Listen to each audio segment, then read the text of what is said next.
नमस्कार। इतवार का दिन, भीगी भीगी सी सुबह। होप आप सभी ठीक होंगे।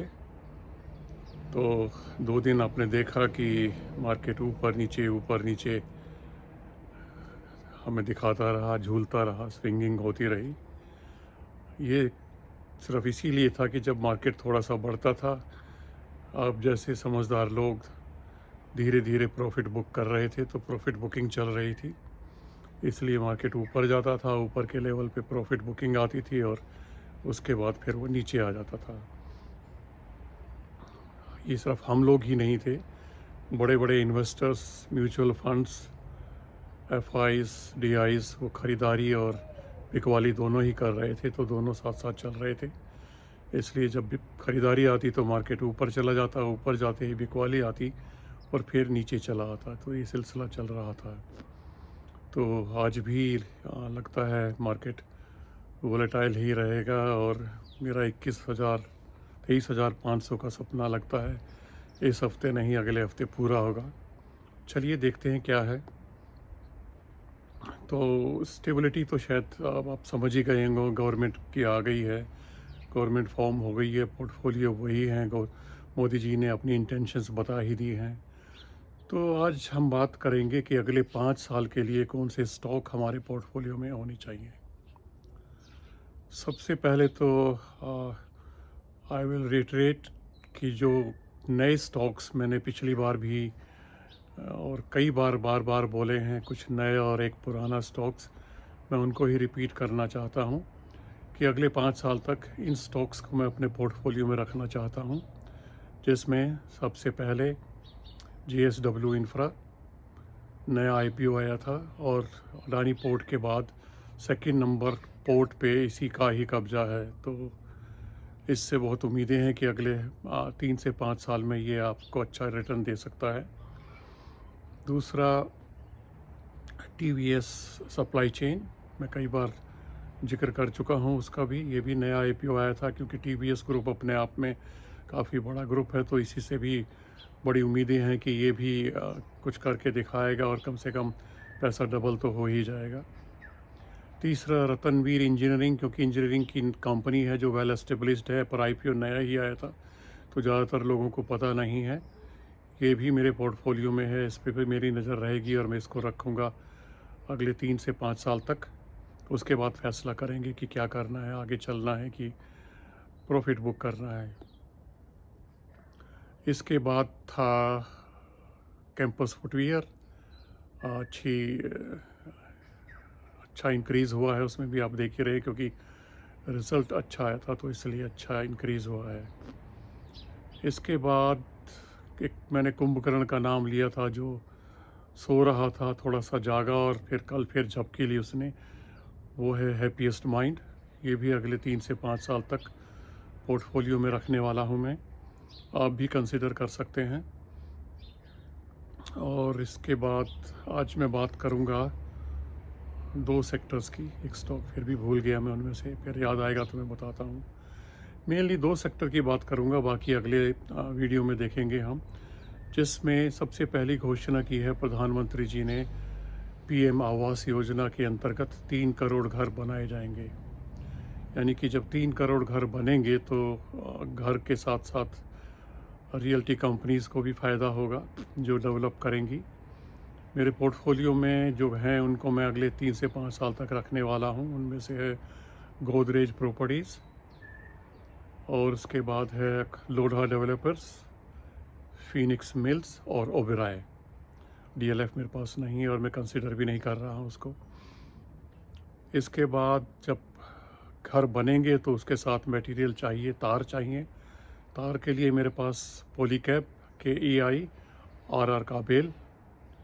उसके बाद सिरमिक्स के लिए मेरे पास कजारिया सिरमिक्स है, जिसको मैं 3 से 5 साल तक रखने वाला हूँ। और ये काफ़ी फ्लक्चुएशन वाला स्टॉक रहता है, तो बार बार ख़रीदने के मौके देता है। जहाँ जहाँ मौका मिलेगा 1200 से नीचे, 1150 या उससे नीचे, तो मैं अपना होल्डिंग बढ़ाता रहूँगा। इसी तरीके से सेरा सैनिटरी वेयर भी बड़े मौके देता है आपको, आमतौर पे 7000 से ऊपर रहता है, पर ये 6800 से नीचे भी आ जाता है, जहाँ पर धीरे धीरे करके मैंने इसको इकट्ठा किया है और फिर इस पे नज़र रखूँगा। इसके बाद पाइप पे नज़र रख सकते हैं, एस्ट्रल पाइप, वीनस पाइप। मेरे पास इनमें से कोई भी नहीं है, पर मेरी नज़र है इनके ऊपर। अगर ये सस्ते मिलेंगे तो इन पे नज़र रहेगी मेरी। इसके बाद दूसरा जो सेक्टर है वो है, नहीं, दूसरा पोर्शन अभी इसमें सीमेंट का रह गया। तो सीमेंट की तो मैं बार बार कहता ही रहता हूँ कि मेरे पास रेमको सीमेंट, डालमिया भारत, जेके सीमेंट और अल्ट्राटेक हैं। इक्का दुक्का श्री सीमेंट के भी हैं, तो मेरे पास 4-5 स्टॉक सीमेंट्स के हैं। तो फिर भी मौका मुझे लगा तो मुझे एसीसी से कोई कोफ्त नहीं होगी अगर वो 15% गिर गया तो, 2200 या उससे नीचे मुझे मिला तो। इसके बाद आते हैं हम एग्रीकल्चर पर। तो दूसरा जो मुझे लगता है शिवराज सिंह जी को बनाया है इस पोर्टफोलियो का इंचार्ज, तो रूरल डेवलपमेंट और एग्रीकल्चर पे काफ़ी ध्यान होने वाला है, क्योंकि वो इस मामले में काफ़ी अनुभवी हैं। तो बहुत सोच समझ के उनको बनाया गया है। एग्रीकल्चर में पहली चीज़ तो आती है फर्टिलाइज़र्स। मेरे पास सिर्फ जीएनएफसी है। जीएसएफसी बार बार मैं लेता हूँ और मोमेंटम के लिए प्रॉफिट बुक करता हूँ, और फिर दोबारा नीचे जब मुझे मिलता है 190 उसे फिर ले लेता हूँ, तो चलता रहता है। लेकिन दीपक फर्टिलाइज़र अगर गिरेगा तो मेरी उस पर नज़र रहेगी, लेकिन मैं बहुत ज़्यादा फंसी उसके लिए नहीं हूँ। एग्रोकेमिकल्स हैं, उसके बाद उसमें मेरे पास यूपीएल, पीआई, कोरोमंडल है। और मेरी कोई इच्छा नहीं है, क्योंकि केमिकल्स के वो स्टॉक अलग से हैं मेरे पास। तो इनमें 3 हैं, काफ़ी है मेरे ख्याल से। इन्हीं पे मैं नज़र रखूँगा और धीरे धीरे अगर मौका मिलेगा तो बढ़ाता भी रहूँगा, क्योंकि मेरा लॉन्ग टर्म का व्यू है 3 से 5 साल तक। आप भी इनमें से अगर आपको कुछ पसंद आता है तो अगले 3 से 5 साल तक, शॉर्ट टर्म के लिए नहीं, 3 से 5 साल तक, क्योंकि हम ये मान के चल रहे हैं कि गवर्नमेंट का टेन्योर 5 साल का है, तो 5 साल में अपने किए गए वादे वो पूरे करेंगे। इसके बाद आता है ट्रैक्टर्स में महिंद्रा एंड महिंद्रा और एस्कॉर्ट 2 ही खिलाड़ी हैं। एस्कॉर्ट मेरे पास है नहीं, और मेरी इच्छा भी नहीं है, क्योंकि काफ़ी बढ़ा हुआ है। पहले था, मैंने बेच दिया था प्रॉफिट बुक करके, तो अब मेरे पास महिंद्रा एंड महिंद्रा है। इसके बाद एग्रीकल्चर में पावर वगैरह का जिक्र तो हम अलग सेक्टर में करेंगे। और इसके बाद एक और स्टॉक हो सकता है शक्ति पंप, अगर आप चाहते हैं तो। मैं वॉच लिस्ट में डाला हुआ है, लेकिन अभी तक मैंने ख़रीदा नहीं है। लेकिन अगर गिरेगा तो मेरी नज़र उसके ऊपर रहेगी ख़रीदने के लिए। एक छोटा सा स्टॉक और भी है, अगर वो थोड़ा ज़्यादा मोमेंटम देता नहीं है, लेकिन इस घोषणा के बाद हो सकता है उसमें थोड़ा बहुत गति आ जाए। लेकिन I will ignore that is chain irrigation. आप चाहें तो उसको देख सकते हैं। अब बात आती है प्रॉफिट बुकिंग की। तो मैं वही बार बार जैसे कहता हूँ कि प्रॉफिट धीरे धीरे जहाँ मौका मिले, बड़े बड़े लोगों की तरह थोड़ा थोड़ा, जहाँ पे आपको 40-50% हो रहा है तो थोड़ा थोड़ा टुकड़ों में प्रॉफिट बुक करते रहिए, मुनाफा घर आते रहिए, और फिर जाल फैला के बैठे रहिए, इंतज़ार कीजिए कि कब मौका मिलेगा मछली पकड़ने का। यानी कि गिरावट होनी है और होती रहती हैं। बजट से पहले भी ये होनी है, 1-2 बार तो ज़रूर झटके लगेंगे। बजट में फिर आपको मौका मिलेगा, उस वक्त आपके पास पैसा होना चाहिए।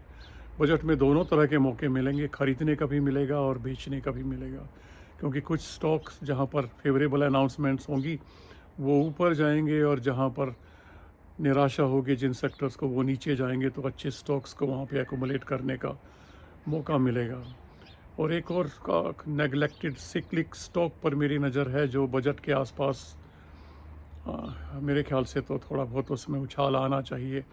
वो है शुगर सेक्टर। शुगर सेक्टर पे गवर्नमेंट का बैन लगा हुआ है, तो उम्मीद है कि उस बैन को, जो 1 लाख मीट्रिक टन का बैन लगा हुआ है गवर्नमेंट का, उसको वो उठाएंगे, और इस तरीके से एक्सपोर्ट में थोड़ा फ्रीडम मिलेगा, तो प्रोडक्शन बढ़ेगा और इस तरीके से सप्लाई बढ़ेगी और शुगर स्टॉक्स में मोमेंटम आएगा। तो शुगर स्टॉक्स अगर आपके पास नहीं है तो, और आप थोड़ा बहुत पोर्टफोलियो में रखना चाहते हैं, तो आप देख सकते हैं। मेरा उसमें EID पैरी फेवरेट स्टॉक है, जो हमेशा के लिए 3 से 5 साल तक रखा जा सकता है। मेरे पास टुकड़ों में थोड़ा बहुत पड़ा है, ज़्यादा मिलेगा वो 550 या उससे नीचे तो मैं देखूंगा, अदरवाइज़ अब तो 700 से ऊपर है, तो मेरा कोई इरादा नहीं है।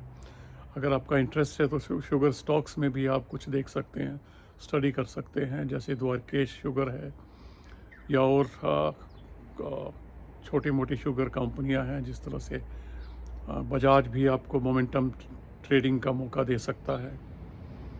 चलिए इसके बाद देखते हैं कि आगे क्या होता है, आज मार्केट किस तरीके से करवट बदलती है।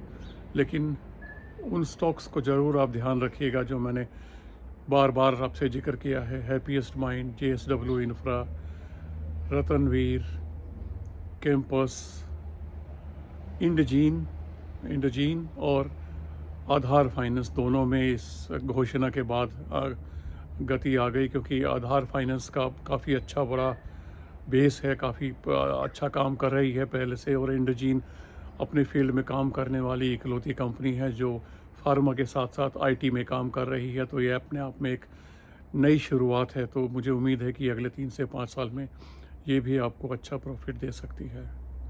तो JSW infra, campus, TVS supply chain, Ratnaveer और इंडजीन और आधार फाइनेंस, हैप्पीएस्ट माइंड, इन पे आप नज़र रखिए, क्योंकि हैप्पीएस्ट माइंड हो सकता है दोबारा मौका दे और बाकी शेयरों में भी हो सकता है जब भी गिरावट आए आपको मौका मिलेगा। बाकी आप देखते रहिए, निवेशित रहिए, प्रॉफिट बुक करते रहिए और पैसा बनाते रहिए। पैनिक ना कीजिए, लॉन्ग टर्म के लिए इन्वेस्ट कीजिए, बने रहिए, निवेशित रहिए और वेल्थ क्रिएट कीजिए। धन्यवाद।